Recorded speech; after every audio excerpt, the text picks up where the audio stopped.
Olá, Deus abençoe sua vida, Deus abençoe esse dia. Vamos ler mais 3 capítulos do livro do profeta Ezequiel, capítulo 4, capítulo 5 e o capítulo 6. Capítulo 4, o propósito é ilustrar o cerco de Jerusalém e o julgamento iminente de Deus sobre a cidade através de atos simbólicos executados pelo profeta.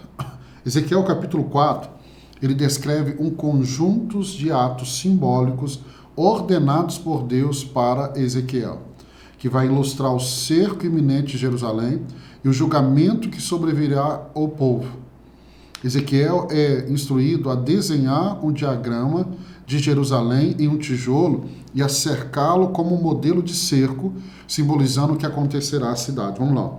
Agora, filho do homem, apanhe um tijolo, coloque-o à sua frente e nele desenhe a cidade de Jerusalém. Em seguida, cerque-a e erga as obras de cerco contra ela. Construa uma rampa, monte acampamentos e ponha arietes ao redor dela. Depois apanhe uma panela de ferro, coloque-a como um muro de ferro entre você e a cidade, e ponha-se de frente para ela. Ela estará cercada e você a sitiará. Isso será um sinal para a nação de Israel. Deus sempre falou com os profetas com expressões aqui proféticas, com atos proféticos. Talvez é um termo que você já tenha ouvido, né? Então, aqui nós vamos ver que Deus pede ele para ilustrar o cerco de Jerusalém. Verso 4 ao 8, ele deve então deitar-se sobre o lado esquerdo por 390 dias, representando os anos de pecado de Israel. E depois sobre o lado direito por 40 dias, representando os pecados de Judá.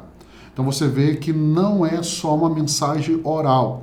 Deus quer que o profeta também viva a mensagem. E aí, durante esse tempo, ele deve comer pão feito de ingredientes incomuns, cozido sobre esterco humano, simbolizando a escassez de comida e a impureza que virá durante o cerco. Pastor, que difícil.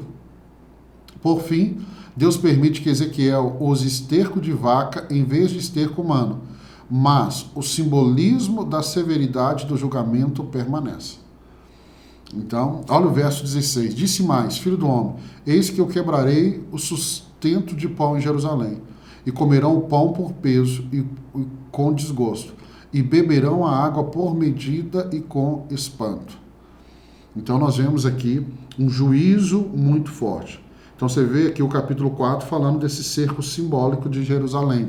Vamos para o capítulo 5. Capítulo 5, o propósito é representar, através dos mais altos simbólicos, a destruição de Jerusalém e a dispersão do povo como resultado do seu pecado. Ezequiel 5, ele continua esse ato simbólico, e ele representa aqui a severidade do julgamento de Deus sobre Jerusalém. Ele é instruído a cortar o cabelo e a barba com uma espada afiada, dividindo o cabelo em 3 partes. Provavelmente o corte dele não ficou bom. Gente, é muito interessante como que Deus quer falar de uma forma tão intensa com o povo, não só em palavras. Ou seja, olhar para o profeta Ezequiel e falar assim, gente, que corte de cabelo esquisito, mas tinha um porquê. Existia algo a ser comunicado. Uma parte, verso 2 a 4, uma parte deve ser queimada no centro do desenho de Jerusalém, outra deve ser cortada com espada ao redor da cidade, e a última parte deve ser espalhada ao vento, simbolizando as diferentes formas de julgamento que o povo enfrentará, fome e espada e dispersão. Então Deus declara que Jerusalém se tornou mais rebelde do que as nações ao seu redor e por isso enfrentará um julgamento sem precedentes. A profecia continua detalhando a intensidade do julgamento, incluindo a fome que levará à canibalização e a espada que cortará muitos, e a dispersão dos sobreviventes entre as nações. Deixa eu trazer aqui um dado importante para você, porque nós vimos no capítulo 1, ele profetizando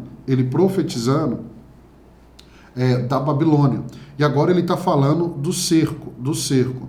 Ezequiel, ele vai nascer ali no ano 622, nos dias do rei Josias, do rei Josias de Judá, então um tempo glorioso da nação, né?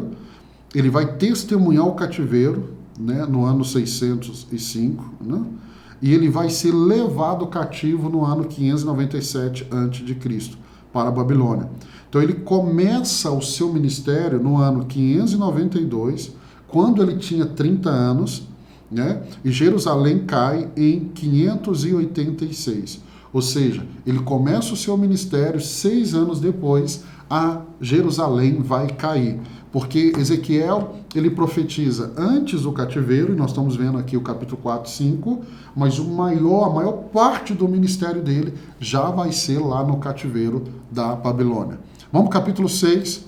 Capítulo 6, o propósito é profetizar contra os montes de Israel, denunciando a idolatria do povo e anunciando a destruição dos altares idólatras.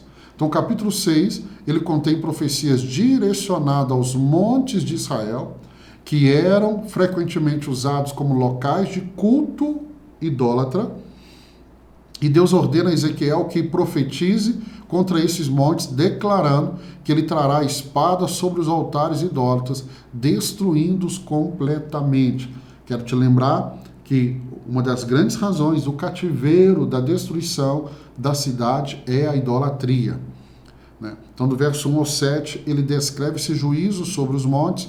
Do verso 8 ao verso 10, os mortos serão espalhados ao redor de seus ídolos e os altares serão profanados, mostrando que Deus não tolera a idolatria na sua terra, no meio do seu povo. Deus abomina a idolatria.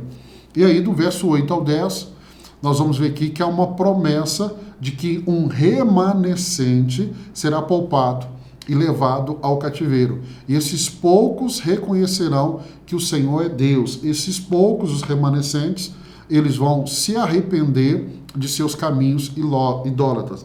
Verso 8 ao 10. Vamos ver o verso 10. O verso de número 10. E saberão que eu sou o Senhor, que não ameacei em vão trazer esta desgraça sobre eles. E aí o capítulo ele termina com aviso solene de que a destruição é certa e o povo saberá que Deus é o Senhor quando o seu julgamento se cumprir, né? Então, nós vemos mais uma vez um profeta se levantando, falando contra a idolatria. Paulo, o apóstolo Paulo, lá no Novo Testamento, primeira carta aos Coríntios, capítulo 10, verso 14, Paulo ele vai exortar os crentes a fugirem da idolatria, trazendo essa lembrança aqui de Ezequiel capítulo 6, que o juízo de Deus sobre o seu povo veio por causa da idolatria. Idolatria é tudo aquilo que toma o lugar de Deus na minha vida e na sua vida. Deus não tolera a idolatria, ok? Então eu quero abençoar a sua vida. Terminamos mais 3 capítulos aqui do livro de Ezequiel. Amanhã, se Deus permitir, nós vamos ler mais 3 capítulos. Deus abençoe a sua vida.